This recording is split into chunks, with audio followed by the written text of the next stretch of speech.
Good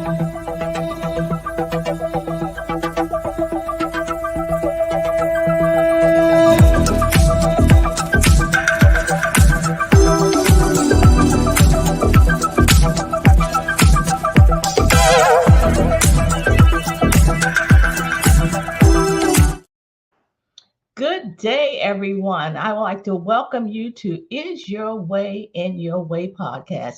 And I'm your host, Cassandra Crawley Mayo. And this podcast is all about those individuals who are ready. Really ready to move forward in their lives. They want to overcome obstacles, mitigate those self imposed barriers, or even those limiting beliefs that's preventing you from living your best life. And we talk about topics related to business and personal development and self improvement. And today we're going to talk about grief. Yeah, grief as a teacher is the topic of our podcast today. And I'd like to introduce you to our guest speaker who knows all about it. I can't wait to take a deep dive. Hello, Melissa. Hi, Cassandra. Welcome. Hi, listeners. Thanks for having me today. Yeah, it's a pleasure to have you today. What I'd like to do first is I'm going to read a little bit of your bio, just so individuals get to know who you are a bit before we get started. You are the founder and CEO of Wishbone, which is Wishbone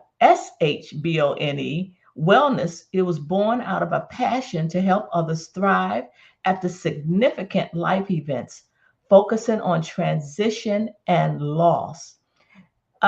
Melissa believes that with the appropriate support, you can turn the loss into a thoughtful transition that can serve you in ways you may not have even imagined. Can't wait to hear about that. Your specialty is working with individuals who have experienced job loss, organizational restructuring, divorce, breakups, death of a loved one, and contemplating where they are now and what to do next. So she has a deep curiosity for the creativity in all of us and a desire to help people reach their highest potential.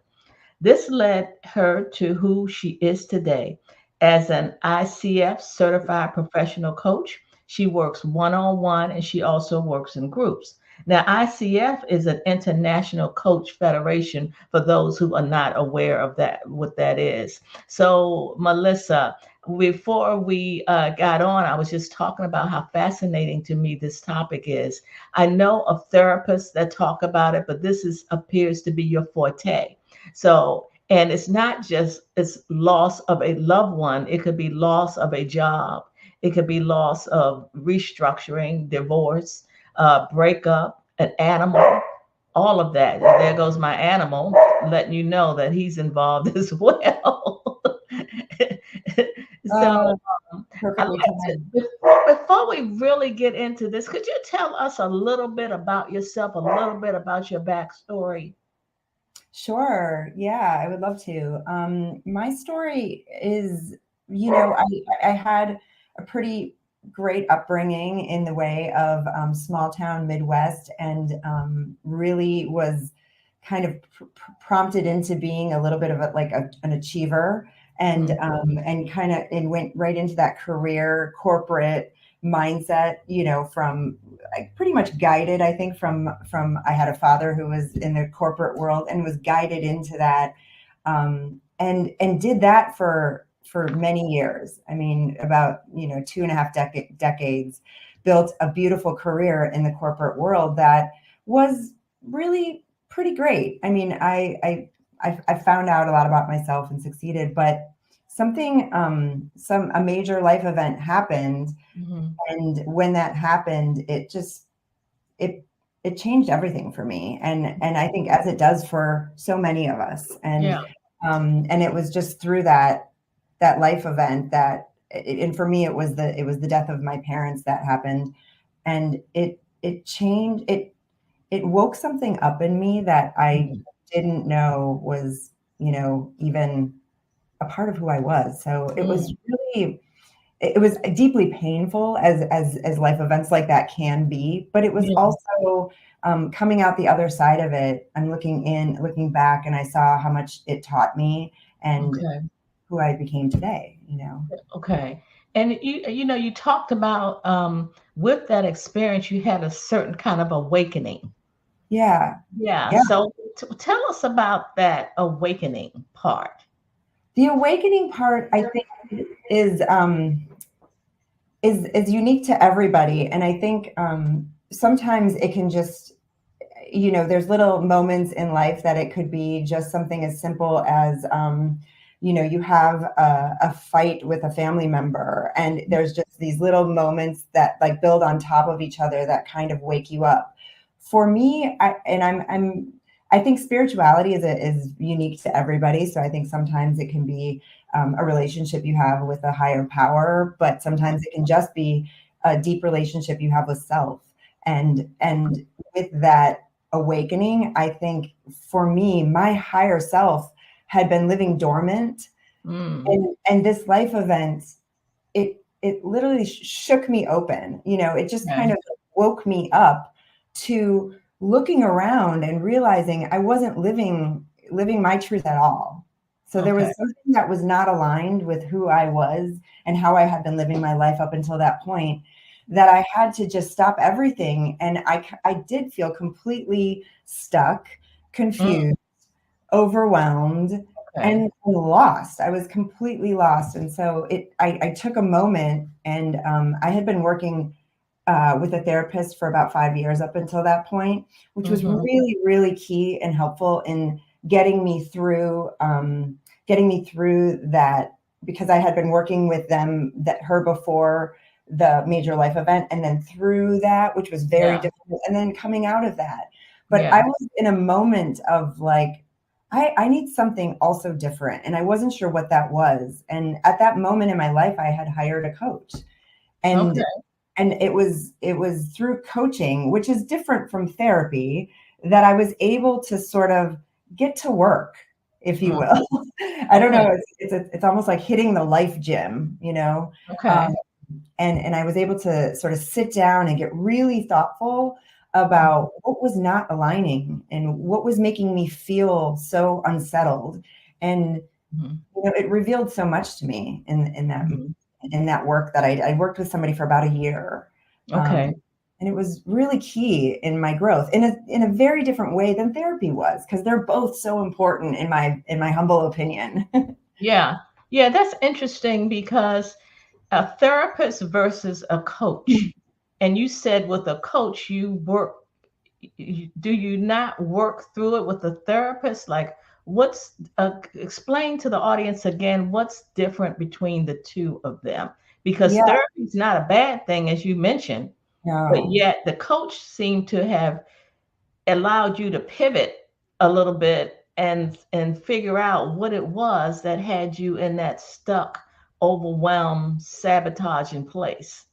right. Yeah, exactly. I think therapists are, that work is so specialized and so unique in that you often go, way back, and you kind Mhm. of address things like, from a very, from when you were a child and when Yes. you were much younger, and also maybe what family systems are happening, leading up to what choices you made and where you were. And you can go in, and they're there to support you in a much different way that they're skilled to do than where coaching, you're coming in, you have an idea maybe about those things that happened to you as a child, or maybe not. But what we do is, rather than go into the past, as coaches, as professional coaches, we keep you in the present, and we Mm. look at where you want to go in the future. Okay. And so that's the difference. We don't go into your past so much, or we stay in our lane as coaches, because it's like Yeah. we're not qualified to go into that therapy lane. Yeah. So we keep you in the present, and we get real curious with you about where is it that you want to go? Like, where are you now, and where do you want to be? And Okay. let's look at what's getting in your way in those ways, and map out a path to get you there. Yeah. And with grief, it's a little bit, tricky, because grief can bring up so many things that are from the past. But what I do is when I meet with clients in the beginning, we do a really thorough assessment of like, where are you now? What do you need at this moment? And is coaching really the best thing for you? Like, is this the moment that you're ready to get into some action about your stuckness? And let's map out how we're going to get you there. And I'm going to walk you every step of the way. But you sometimes you meet with clients and they're the emotions are so strong that they might be ready to get to work, but they're not really sure yet. And so sometimes even grief support groups are really great for that too. If and I think we also as a society have different I think mental health is getting a lot of support these days, but there is some stigma around it. And I think coaching for people who are ready to move through what's happening with them and really get into action about it, coaching is a great option because it's very thoughtful, it's very concentrated, and it can get you from A to Z maybe a little bit quicker than sometimes what therapy takes people to do, And so it's just kind of, because we're all individuals, it really takes like sitting down with people. What are you looking to accomplish? And do you have some time to work through a lot of strong emotions and saboteurs and things that are like really taking the time to examine those, and then go back out in the world with the tools that we set you up with, use them, and come back and like let's reassess and go through everything and see how that has positively affected you or what didn't work. And Melissa, let me ask you, with all the clients that you've had, and we talk about grieving in different aspects, from loss to divorce to breakups. And you don't have to be married to have a breakup, job loss. Is there a common denominator, or maybe it's a common theme that you found with your clients on why some people grieve harder than others? Is it guilt? Is it like what? Because we all grieve at some point, whether we admit it or not, grieve something, and we may not really understand the dynamics of it because there are different stages that you go through. But I'm curious if there's a common denominator, a common theme with your clients that are grieving. What are you finding? Yeah, I mean, what I find is you said it yourself. Like this is a process and an emotion that nobody can get around in life. We all have it. What I've found though is it's really interesting where grief shows up in our lives and for what reasons, and that it's not always from the obvious. I think grief, people immediately think bereavement often. I think I have a lot of people who are like, but someone, hasn't passed or died in my life, but I'm feeling these feelings. And I think that is the common denominator that I see, is that we grieve often, we grieve regularly, and we don't always know what's happening to us when grief is happening. And so a lot of times I work with people like what's happening in their bodies, what's, because emotions can get stuck in various parts of us. And I think our bodies are our biggest teachers sometimes. It's like, where are you feeling the emotion? How is it coming up? And then we start kind of there, what's happening with you. And oftentimes it can lead us down a road of, oh my gosh, like, I'm not even sure. I didn't even know that was upsetting for me, for example, like something that maybe is going on with self instead of even what's going on, as a particular event that happened, for example, if you use the, yes, I just had a breakup. And while that has me sad, upset, lonely, angry, there's all sorts of different emotions that can come up. But with grief, you go through a process, and that process isn't linear. And so a lot of times what people aren't sure and don't understand is like, when that process is happening, what do they do? What are some tools to get through each wave? I mean, I think people have heard the waves sort of metaphor, grief and trauma and sadness comes in as waves. But I think that when you're going through those waves, it's like, how do we get through them? How do we come out the other side of a wave? How do we look back and look at what just happened, see it as a teacher for the next, wave that might come through in life for another reason that grief has, surfacing in our life. So I think that's what when I say like grief as a teacher, when we're in it, it's painful and we can't see clearly, and it just feels like we're stuck and we don't know what to do. But when we move through it, on the other side of that can sometimes be a beautiful gift or a beautiful revealing of something about ourselves that we didn't even, know was true.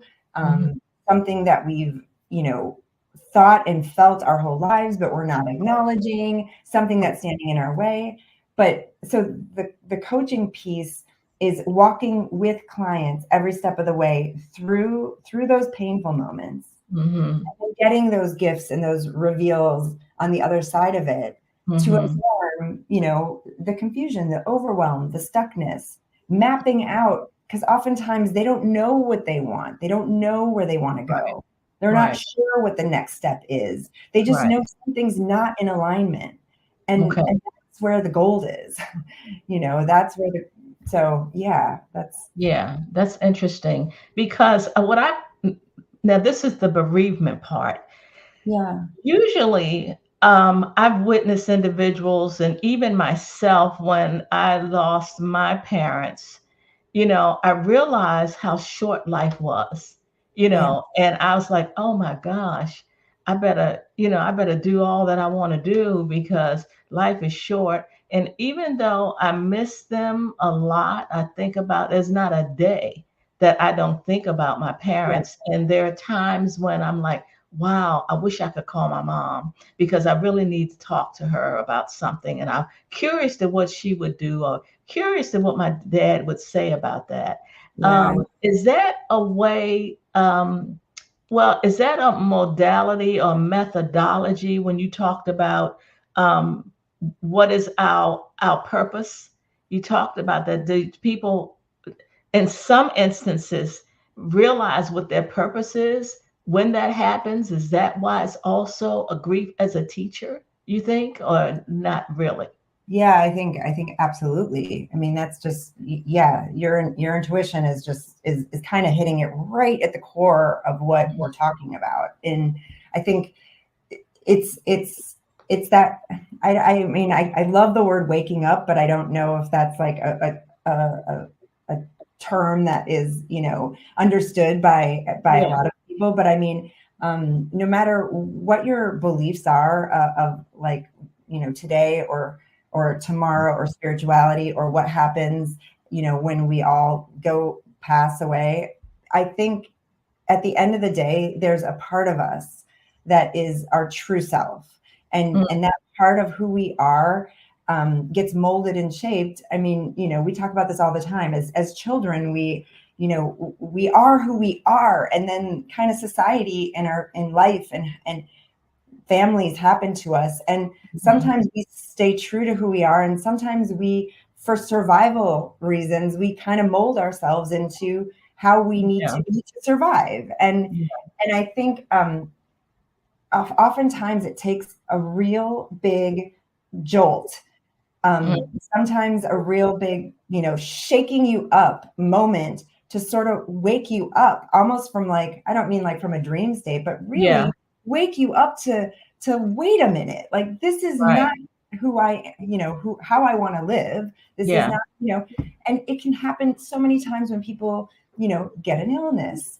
They have something that they've come over and they've come to the other side of, and they're healed now, and they're and it's changed everything for them. So that's why I think it's really important that people know that bereavement is certainly a big loss. It is. I mean, it's one of the biggest losses, but loss and grief is happening to us all the time. Yeah. And on a personal level, one thing that was a really perplexing grief moment for myself was I had given up alcohol about 3 years ago now, Mm-hmm.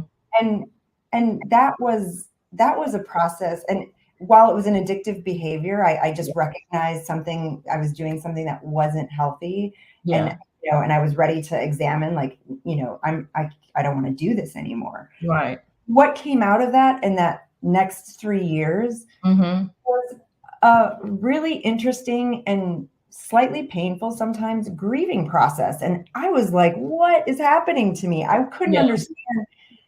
And now, understanding more of what that was, and sort of being on the other side of a wave of Yeah. what that, it was a lot. I was grieving the loss of myself, a loss of a part of me, of an old Right. story that just isn't who I want to be today. But I loved her. I loved Right. her, parts of her. And so Yeah. that was, and I worked, hardcore because I was in it and I was Yes. confused. I called in my supports. You Yeah. call in, I go to therapy and coaching regularly personally myself. So I Yeah. had those supports in place, but I Mm-hmm. couldn't have gotten through that, to be able to see through the weeds, that you do when you're in it. And Mm-hmm. that was, I just still today, sometimes I'm like, wow, I can't believe that was such a hard grieving moment Mm. because it Wow. just didn't seem like the usual thing people talk about. We talk about grieving a lot of the things you listed earlier: Yeah. death of a loved one, death of a pet, divorce, breakup, loss of Yeah. a job, because these are identity things, Yeah. and I think that that sobriety kind of thing was Mm. part of my identity I didn't realize was, a Wow. thing. And it really, Yeah, yeah, yeah. That's fascinating. I never thought of like alcohol, shopping, yeah, eating. Yeah, the addictive mode can be a form of grieving when you let go of it. And then that to me sounds like that was part of who you were. However, it didn't work for you. So you right, had to work through that to release yourself from that, it sounds like. Yeah, right. And yeah, like letting go. I mean, it was a real like letting go process, which is yeah, a process I do a lot with clients. It's like there is a lot of like, how are we gonna move through and let go? right. And yeah, sometimes is it like, do we need to forgive ourselves? Do we need Yeah, to forgive other people? Like, what is going on? And that story is unique to every individual. We're all so beautifully individualistic that way, right, no one right. size fits all. Yeah, you also talked about this podcast is about is your way in your way. And you said that through this process, a lot of people are in their way. And if in fact they get out of their way, then, it's kind of like when the student's ready, the Yeah. teacher will appear. Could you just share how some of your clients, like what were some of the behaviors that were in their way from releasing or feeling better or overcoming the grief? Not that they forgot the situation, but maybe a sense of overcoming. Yeah, that's a great question. I think there are a few things that come to mind. There are, certainly there are moments where all of us can go through that. Like, we're a victim. We want to play the victim a little bit. So there's like that victim part of us, and I think that can, if we sit in that, sometimes it's really healthy to be in that space for a little bit, Okay. because it can kind of just like, coaching is so much about getting curious about what's going on with people, and Okay. then getting them. But I think a lot of people, when they're coming from that place, they're not aware of it. So I think Mhm. like holding up a mirror, um, reflecting back on people, what it is they're saying to me as we're going through a session, and Mhm. mirroring back to them. And I always record my sessions too, so it's like sometimes Mhm. it's back and listen Yeah. to what we talked about, and see if you, because I that's where coaching is also, coaching or therapy or any of these modalities is so key, going to a professional versus friends or family Yeah. or someone who knows you for help, because you need that unbiased piece Right. that is, really someone who's there who has no stake in all, what, there's nothing, we don't have any biases. We don't have any selfish tendencies. We don't have any, we're here strictly to get you from Mm-hmm. A to Z in the clearest way possible. And Mm-hmm. that victim, so pointing out to people, it's like, ooh, I hear something in what you're saying. It sounds like, there's like you're sitting in a place of stuckness because you feel like things are happening to you. Does that seem true for you? Does that seem, and like, Mm-hmm. you kind of bounce it back to them, and then let them Yeah. say that, and just explore it. There's a lot of real value in getting curious. So there's the victim piece. There's, Yeah. being there's, we all kind of have this like judge in us, this Mm-hmm. judge that we are really judging the outside world the way we see it. Yeah. Or, what I see very often is the judging of self. I mean, and that can really be a voice, like you talk about saboteurs or inner critics. Exactly. Oh boy, that judge, that's a strong one. I mean, Yeah. it can really stop you from all of the magic that the world needs of you. Right. So, Right. so staying in that victim, staying in that judgment mode, Mm-hmm. being super hard on yourself, those, Mm-hmm. all of those are really strong. And just, so it's like, I'm always just trying to keep a keen ear open when I'm Mm-hmm. in sessions, just trying to, okay, I'm hearing this, this, let me read it back to you. Let me say it back to you, and let people hear kind of what's going on with them, because it's often surprising. They don't even know. And that's what the beauty of working with somebody versus just trying to go it alone, or Right. talking to a best friend, or, Right. a sister, a brother, a family member. Because, often they're like, well, I know you, and don't worry Right. about it. You're going to Mm-hmm. be, you're going to be fine, or you're going to get through it. And, Mm-hmm. or they often will, take the side of you because they're, they want you to feel better. They love you. They want you Yeah. to feel better. And Yeah.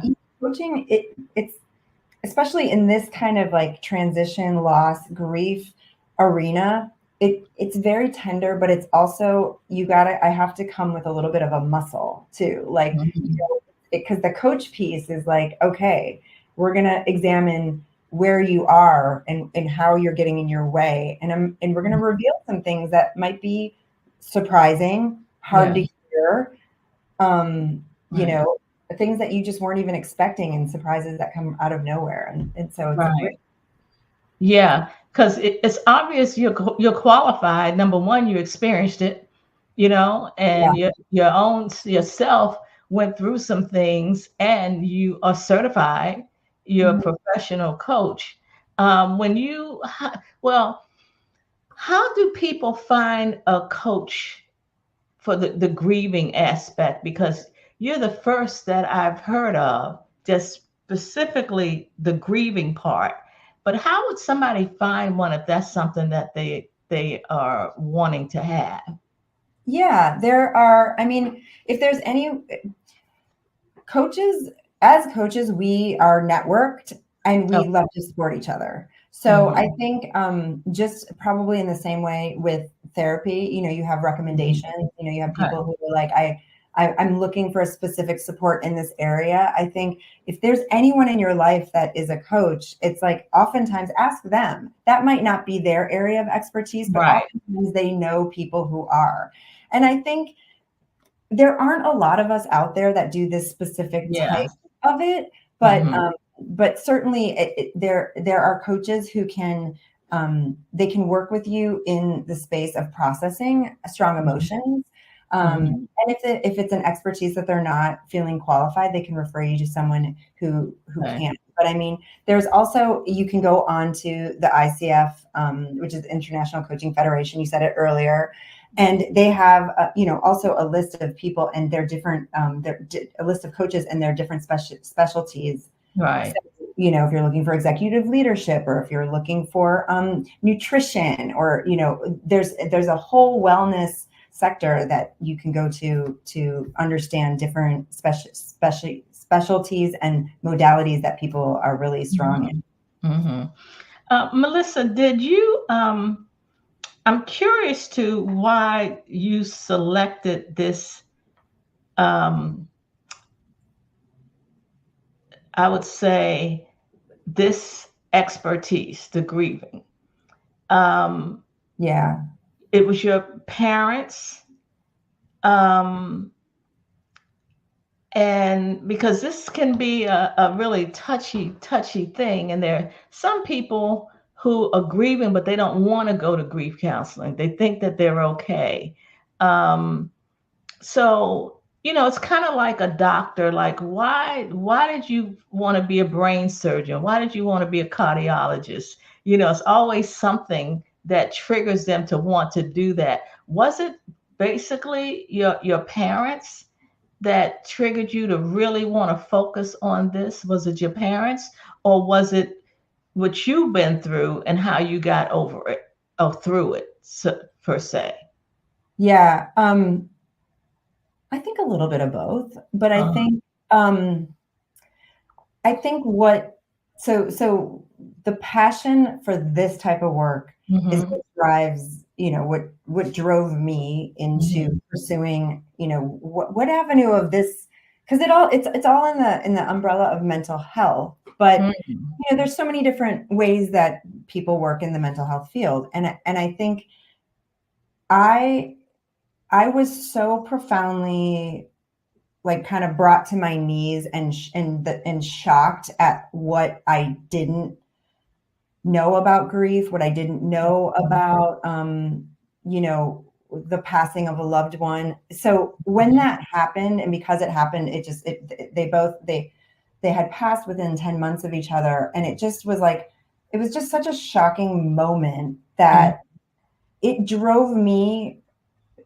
I mean, for a minute, I think it drove me into a little bit of some unhealthy behavior, but through that, it was this moment of wait a minute, I need to take care of myself. I need to figure this out. And as I brought in different supports to take care of myself in that moment, I realized how profoundly helpful it was. And then it also revealed to me something that I was deeply passionate about, which was mental health, helping people in this area. How do we all, what happens to us when we wake up? Why are people walking around often that aren't woken up to themselves and who they really want to be? And so it kind of just took me down this path of deep research, certifications, classes, volunteering for grief group nonprofits, co-leading grief groups. There were all sorts of things that I just dove into because I was just I was trying to go through my own pain and process my own pain. Yeah. But I also, through it all, was there's a beautiful need here, and people struggle and they don't know what to do with it. And some of us aren't taught. I think that, I don't know if this is a statement that feels true to you, but the Western cultures, we don't do a great job versus other parts of the world when it comes to teaching ourselves how to move through the hard things in life that are unavoidable, and deep emotions, very simply, are that. And so that, to me, just I think, there was a minute where I did want to maybe be a therapist, and I was like, wow, this is. And then it was after working with a coach that I realized I'm really more excited about working with people in the moment of now and where they get to. So it's really and really getting them to let's go to the gym of life. I use that as a metaphor, and work through what's really got you stuck, and we're going to get you over here to where you want to be.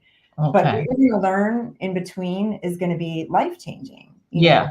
And you can then take, even though we're talking maybe about grief and loss and transition, those tools are then you can take those into your work life, into your relationships, into your families, into your social, every part of your life will then benefit from this new set of tools.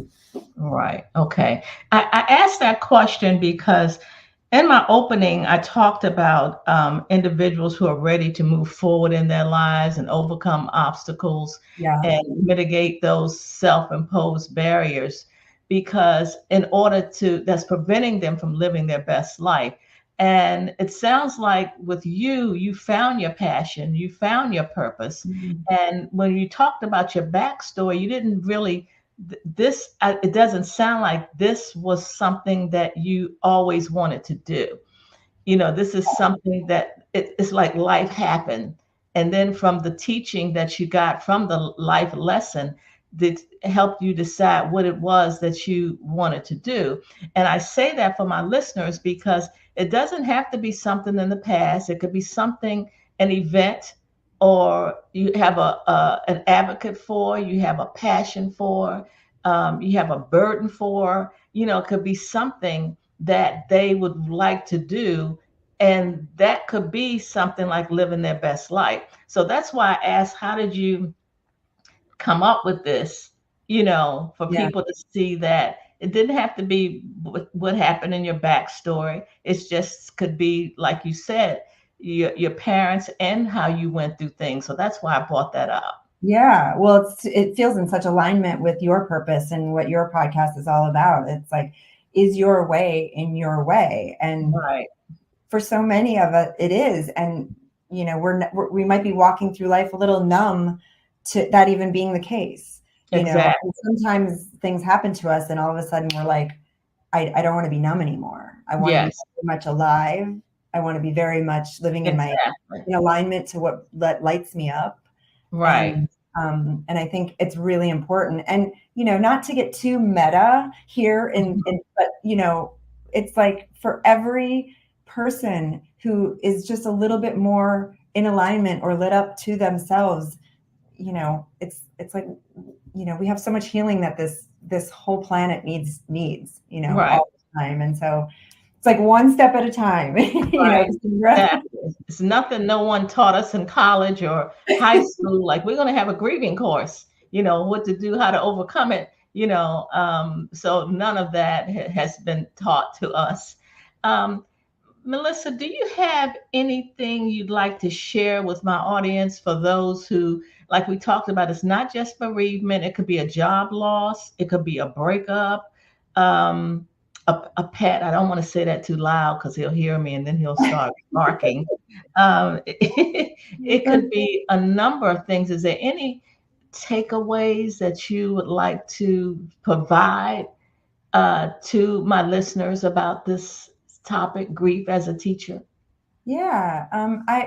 There's a couple, lately I've had in the last year or so, I've had a couple other, I don't want to call them categories, but these empty nesters and people who are going into retirement. Yes. That's also, and it's such a joy to work with people in this space, even though they come in and it's a difficult moment, but working through, because I think people forget that, like, some people are so excited about retirement, but then it comes and they're like, oh my gosh, That's so what am I true. gonna? Yeah, it's like I don't even know who I am, what lights me up. This has been my identity for Right. 4 or 5 decades. So And the true. same thing with empty nesters. Mhm. So many parents have lived for their children in the most beautiful way, but it's now their time and they're completely lost to who they are and what they want for themselves. So I think those are two really, really key areas that have been really interesting to work with and people to work with around that. Mhm. And I think when you go, I have a couple free offerings that live on my website, and that is tools for letting go is one of them. Mhm. You can download a PDF, or I offer going through this exercise. It's a visioning exercise that you can do in about 15 minutes, and I do Mhm. it free with people all the time, just to get a sense of what that feels like, what that tool can do for you. And then you can take it and run with it. Or if you feel, inspired, maybe we could do a couple sessions together. Mhm. That's just, whatever calls to you at that moment. And then I Right. also, if you're local to Los Angeles, I have a monthly free, I call it a hike and heal. Um, Mhm. that I offer, and I do this once a month, and we hike in the local area, and it is community, movement, hike, and nature. Yeah. I think people, that combination, don't realize like that can be so healing in and of itself, but movement creates such creativity, Yeah. a lot of times when we're stuck, we're lacking creativity. And sometimes just moving with other people and being able to like talk it out, work it out, can create magic in those moments. And at the end of each of those events, I just do about a 30-minute learning and tool offering, so we do a little circle, and we talk about some grief exercises and tools that you can take in your everyday life when moments come up that you're not sure, what do I do right now? Yeah, so that's fascinating. Freebie offerings that I have all the time going on. And okay, what's your website? Tell my listeners. Yeah, my website it's called wishbonewellness.com, and that's wishbone with a Y. So UYSHBONE wellness.com. Okay. And they can find out how to contact you on that website, correct? Yeah. And I also have an Instagram and Facebook site as well. Okay. Okay. And on Instagram and Facebook, is it Wishbone or is it your name? It's Wishbone_wellness. Okay. Yeah. On Instagram and Facebook. Correct. Okay. Okay. Well, Melissa, you have shared so many gold nuggets, and I think I want to take some of your freebies. I think they would be very helpful. And to my audience, if in fact you believe that this podcast should be shared with others, because there's a lot of wisdom in here. When I hear the word grief, I think of bereavement, and it's not just bereavement. I love the fact when the empty nesters, what do I do? Everybody wants to retire. I remember I wanted to retire, but never thought about, well, what is it that I want to do? So I just want to thank you for your time. Thank you for your energy. Thank you for your gift, your passion that you have in this. And I'd like to say bye for now, Melissa. And I'd like to tell my audience bye. And I'd like also want to say God bless you and God bless my audience. Thank you very much. Thank you, Cassandra. God bless you. And thank you for your podcast. It's so healing. Thank you. Thank you.